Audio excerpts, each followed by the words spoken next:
And this is Keen On, the daily now.tv chat show with some of the world's leading thinkers and writers.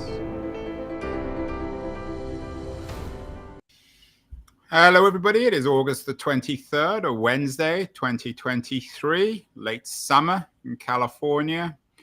I don't know how many shows we've done, but we seem to have covered everything. We've already covered mill towns. We did a great show back in 2020 with my old friend Kerry Arsenault. She's written a book about a declining mill town in Maine, Milltown, Reckoning with What Remains. It's a prize-winning book. It's about a town called Mexico in Maine, which was incorporated in 1818, more than 200 years ago. We are back with mill towns, but not contemporary ones, historical ones. My guest today is Bruce Dorsey. He teaches history at Swarthmore College, just outside Philadelphia, and he has a new book out, Murder in a Mill Town, Sex, Faith, and the Crime That Captivated a Nation. America always seems to be captivated by crime. I'm sure it wasn't the first murder that America was captivated with. It certainly wasn't the last one. Bruce is talking to us from Swarthmore College in Pennsylvania, just outside Philadelphia. Bruce, this mill town, tell us a little bit more about the town itself. What was the name of the town? Well, the death happens outside of the town of Fall River, Massachusetts. But it wasn't. So we got Fall River in Bristol County, Massachusetts. Right. But sitting right outside of that, along the state line in the state of Rhode Island, was the farming town of Tiverton, Rhode Island. And a farmer one day, in a cold day in December of 1832, walked out of his farm and was taking his team of horses down towards the river and stumbled upon a woman's body hanging from a stake near the haystacks at his farm. And that set off this particular crime and scandal and trial that I tell in this story. And the name of that woman was a certain Sarah Maria Cornell. Tell me about her. Yes, for most of her life, she goes by Maria Cornell, so I'll refer to her as Maria or Cornell. But an interesting part of the story is she does change her name a number of times in her short adult life, partly to disguise who she is as she's moving around mill towns. But her story is a centerpiece of this particular case.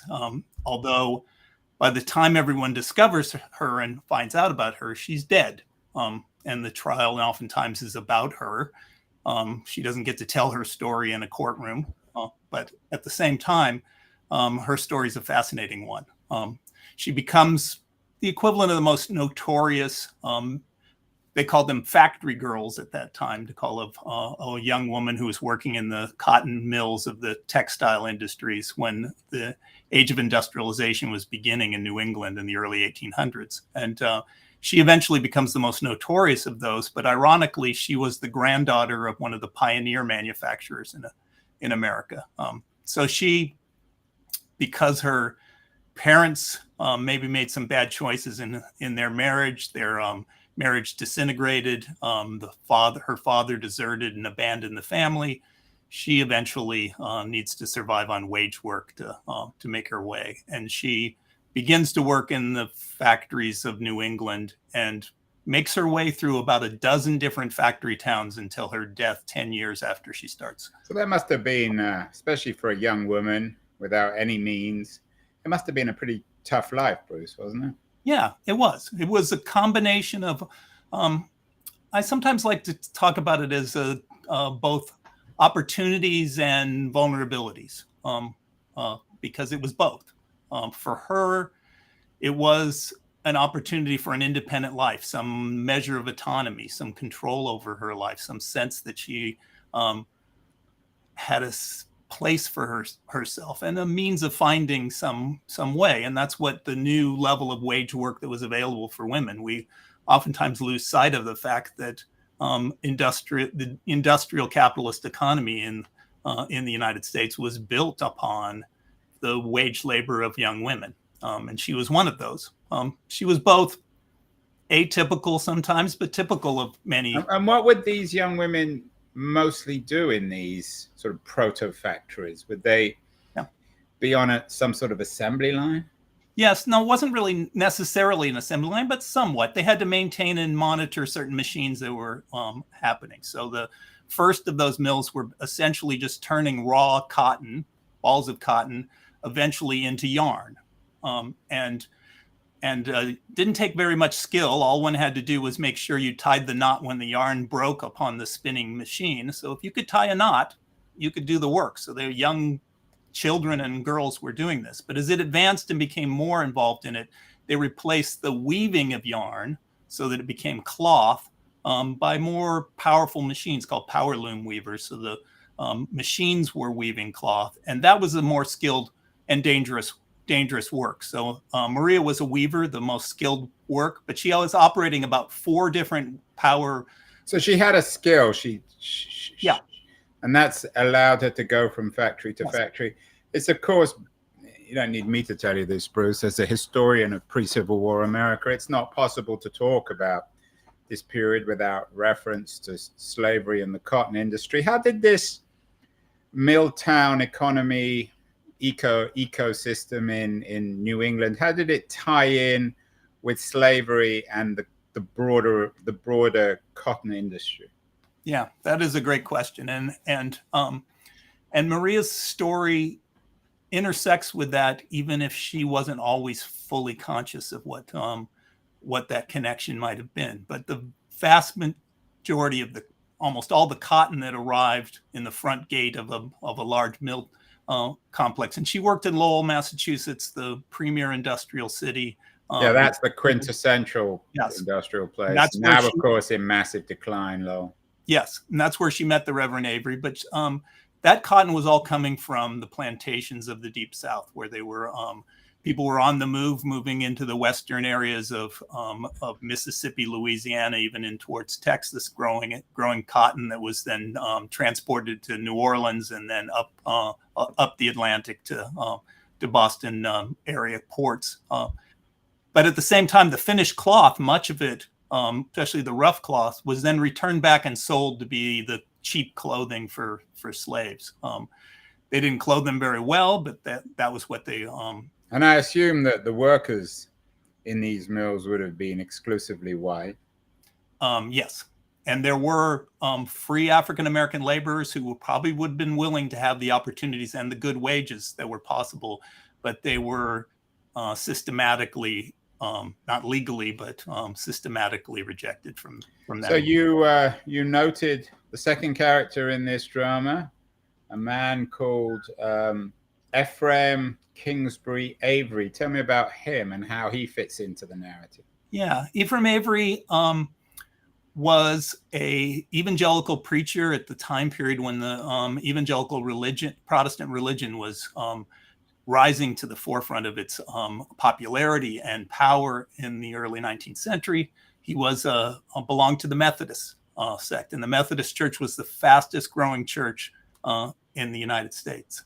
So he has a background in which he comes from the same kind of background as Maria Cornell, rural Connecticut, not great means. His father was a tenant farmer.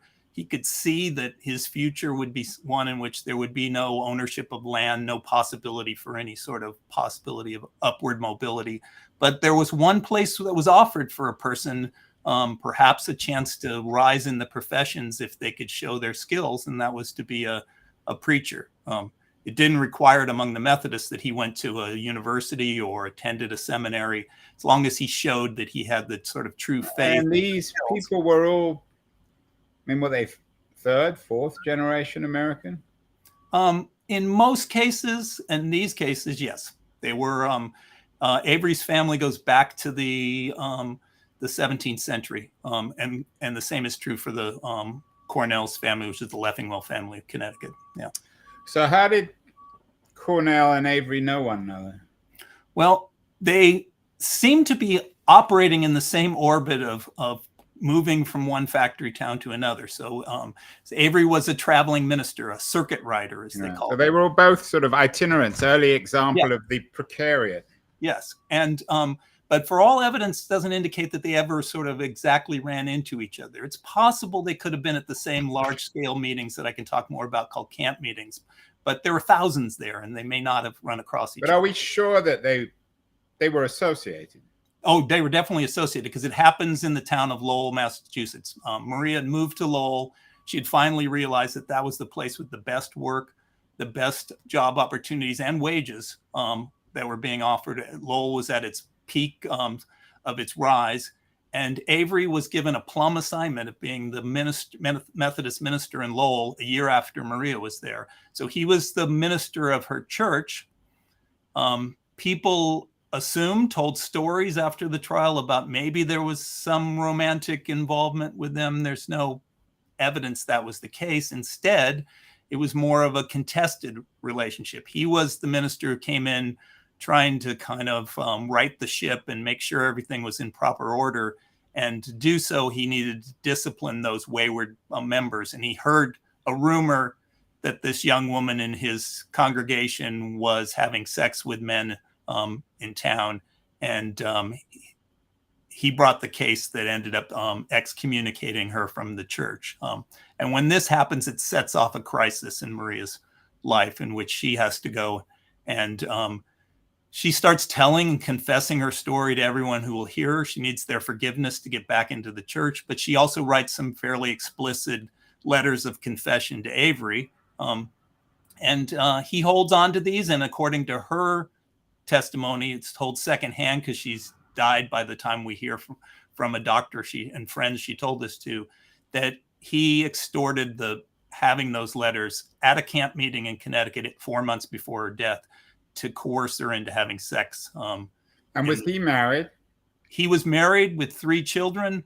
When the trial is happening, his wife is pregnant with their 4th child. So doesn't, I guess, reflect very well on this Avery character that first he outed her for her looseness. Yeah. And then he blackmailed her with sex. Yes.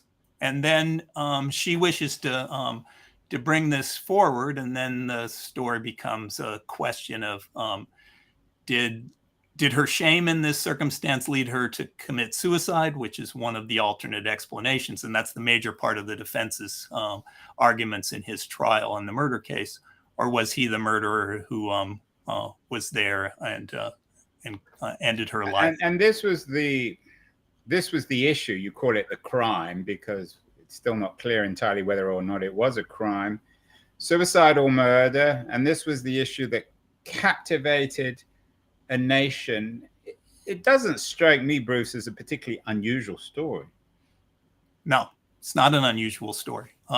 It is so usual that that's part of why it captivates the nation. It's not the fact that it is something bizarre, supernatural almost in that sense, but that people saw in the changing world of their own lives people that looked and seemed like them, but they were caught up in a tragic story that was worth thinking. And this clearly divided the nation. Some people took his side, others took her side.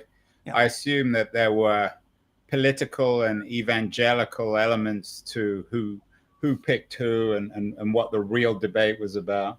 Yeah, absolutely.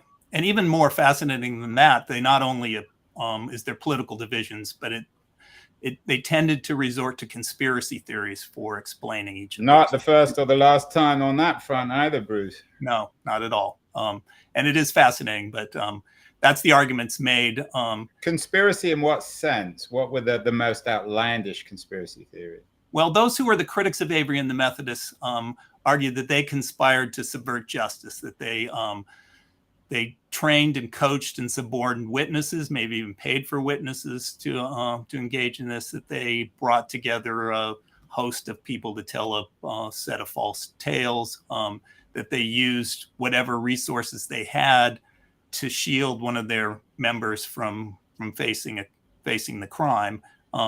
And keep in mind that this happened exactly at the moment where politically there was a conspiracy politics all over American politics in the 1830s. The anti-Masonic movement and party comes into being at that time, where people were fearful that a fraternal organization called the Masons had extraordinary power, that they could shield their members from being held accountable for crimes that they took place. So nothing much really changes.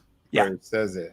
Well, that's the fascinating thing about being an historian in the past, is that it is caught between humans with motivations that seem similar, practices and actions that have a long history to them, and a past that's very different and strangely, oddly different than us too. After the break, I want to talk about that more broadly. I want for you as a historian to fit this into a broader narrative, an American seeming obsession with quote unquote real crime. But how did this story end? I know that he was found not guilty. That was controversial. He had to flee. How did the trial end up? There was more than one trial. Is that right? Well, there was a preliminary hearing that was already longer than any trial would normally be. But then it was matched by this extraordinary trial. It was, as one trial reporter called it, he called it the most extraordinary of all extraordinary cases. So usually a murder trial would last a day or two. The evidence would be presided, the lawyers would make their arguments, and it would be over. Avery's trial lasted for a month, 30 days. 250 witnesses are brought to trial.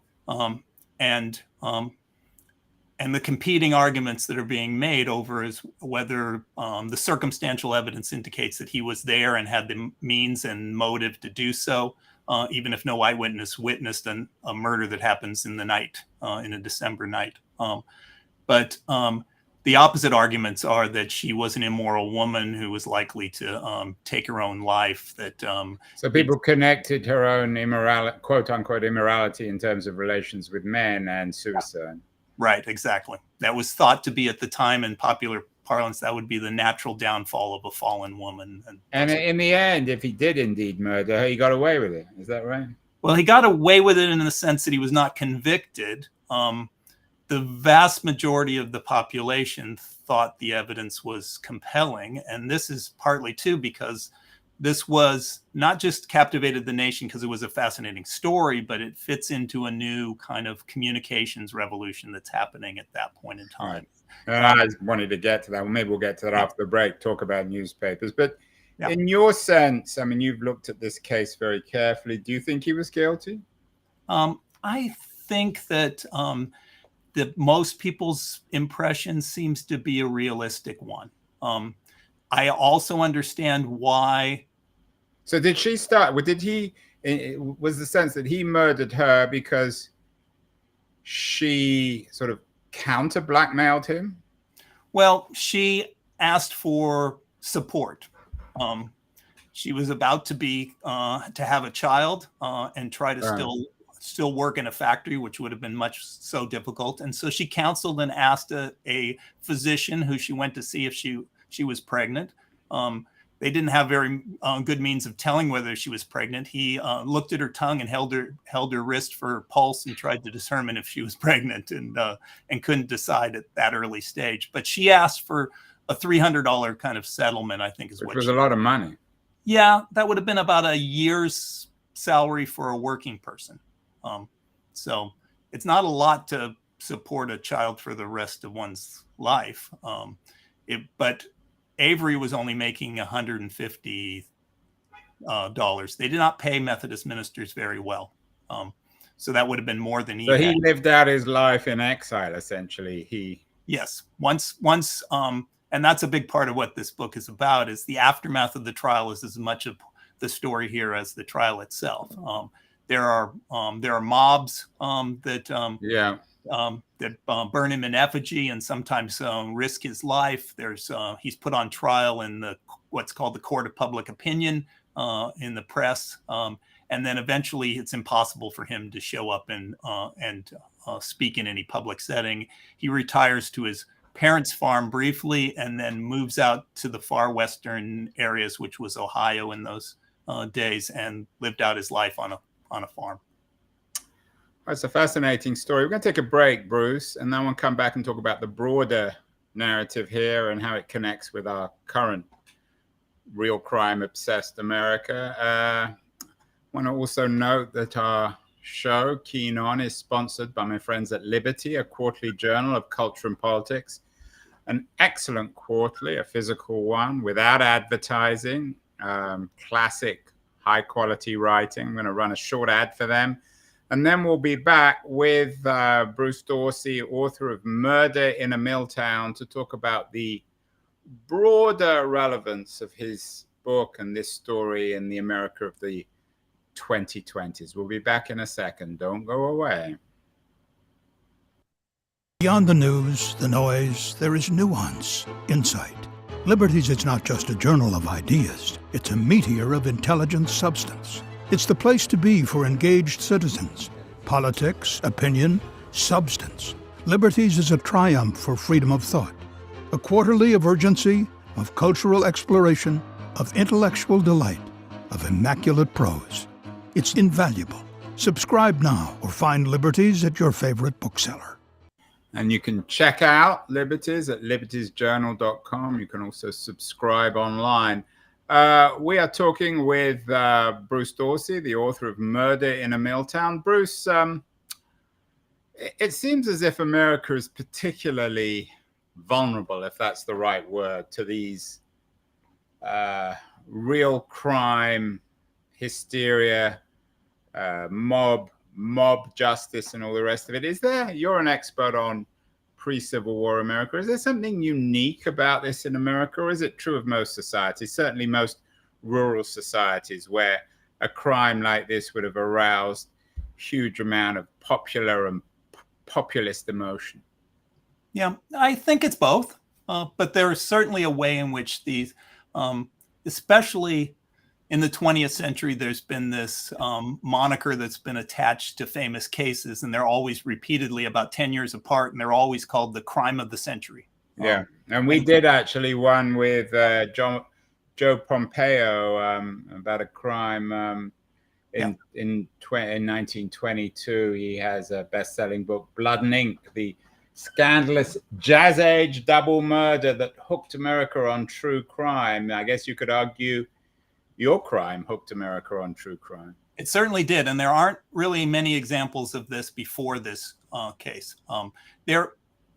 Every community feels a disruption that happens when something goes wrong, and that murders are disruptive in lives. People tend to kill people that they know, that they have relationships to. It's really rare for people to kill strangers, so therefore murders oftentimes result and indicate there's some kind of something's gone wrong in a local family, community, space, or place.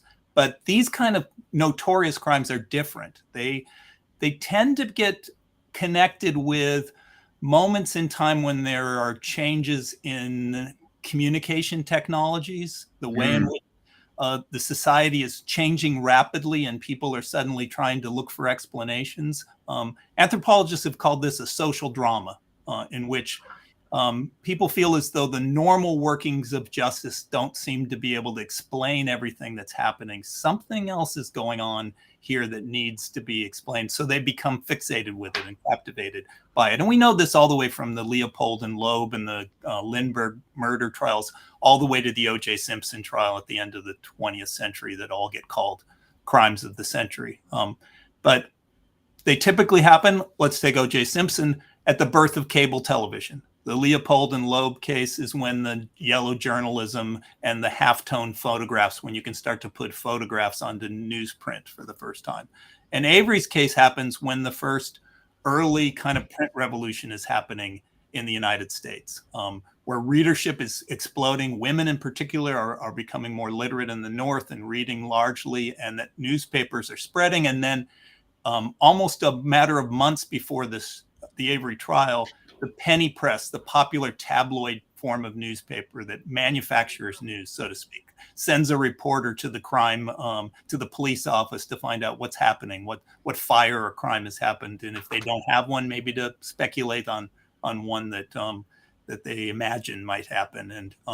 And that's what's happening in the Avery trial. It is not caused by that technology. It shows that people were excited and willing and eager to find those. Did they, as they read this in the tabloids in this early print revolution, did people think they were reading fiction or fact, or did they mix the two up? I think they definitely mixed the two up. The most popular book that emerges at the end of this controversy is a book by a woman author named Catherine Williams it has a boring title, Fall River, An Authentic Narrative, but it's really one of the first true crime stories in American history. And it blends together fact and fiction. It's supposed to be journalistic, but sometimes it takes license. It ends with an imagined journey that she takes to a camp meeting, and she imagines all the dangers of vice and excessive sexuality and emotionality that are happening in that emotionalism that is happening at that moment. There's obviously a strong female aspect. You've noted that women were increasingly reading these tabloids, and Marie Cornell was an independent woman, for better or worse. Is there a feminist narrative here too, Bruce, or is that are we too early for that? In terms of thinking about Cornell's life, there's really rarely is, meaning that for all the writing that happens about this case, there are very few women who come forward to defend Maria Cornell. Catherine Williams, in this one case, one example that's it's about 10 months after the trial's over when she authored this Fall River book. Yes, right, which was republished in the end of the 20th century with a new edition. She's about the only one who does, but she's not taking it from a feminist perspective. Hers is more of a kind of middle class world that Maria Cornell would have been a respectable middle class woman if she hadn't been overwhelmed by the deceits of designing men like Avery in her life. First, her father's abandonment of her, then other men who examples of this. And that's not an unconvincing narrative, is it?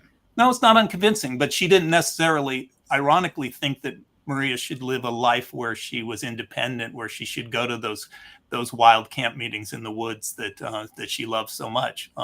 Catherine Williams thought they were dangerous and so on.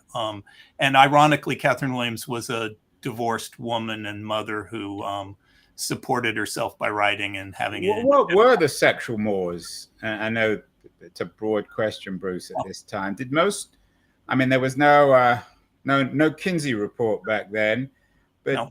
Do you have the sense that most people had sex outside marriage, or was it a fairly conventional sexual world back in the early 19th century in New England? Right around the end of the 18th century, about the time of the American Revolution, it seems that clearly there was an expanding sort of sense of people's access to and the possibility of even more premarital, extramarital sexuality than there would have been otherwise. So people seem to be having lots of sex. Scholars long ago had discovered that at least a third of the brides who got married in New England in the late 18th century were pregnant since they gave birth within like 6 months of or less of when they were married. And if that was the case, there was probably more sex than that going on, and the people were having a good deal of it. But what was changing instead, what was revolutionary, was the new mores about which kinds of approaches and behavior was acceptable and respectable. So it was the assumption and the sort of ideology that emerged that women should be asexual, that they should be passionless, that they should control their sexuality, that they were the ones.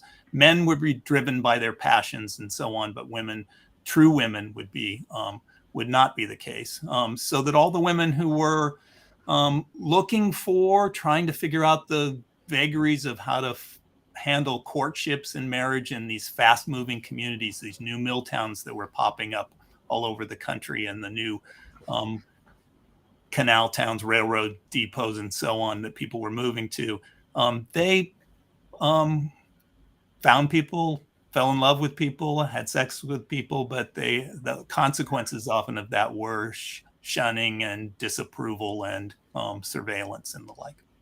And Bruce, in terms of the communities who broke down for or against Avery and Cornell, does any of your research suggest that more women were sympathetic to Cornell, or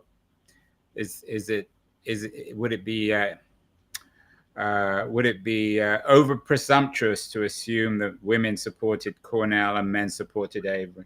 I think it would be. I don't think there is the sort of ability for me to say that, since the access to those who criticized Avery were almost all men. The people who supported Cornell were almost all men. But that was because they were doing so in the context of political writing in newspapers and a host of other places where that might emerge. The people who were deeply interested in her story, who listened to her, were her co-workers, her fellow Methodists in the factory towns. They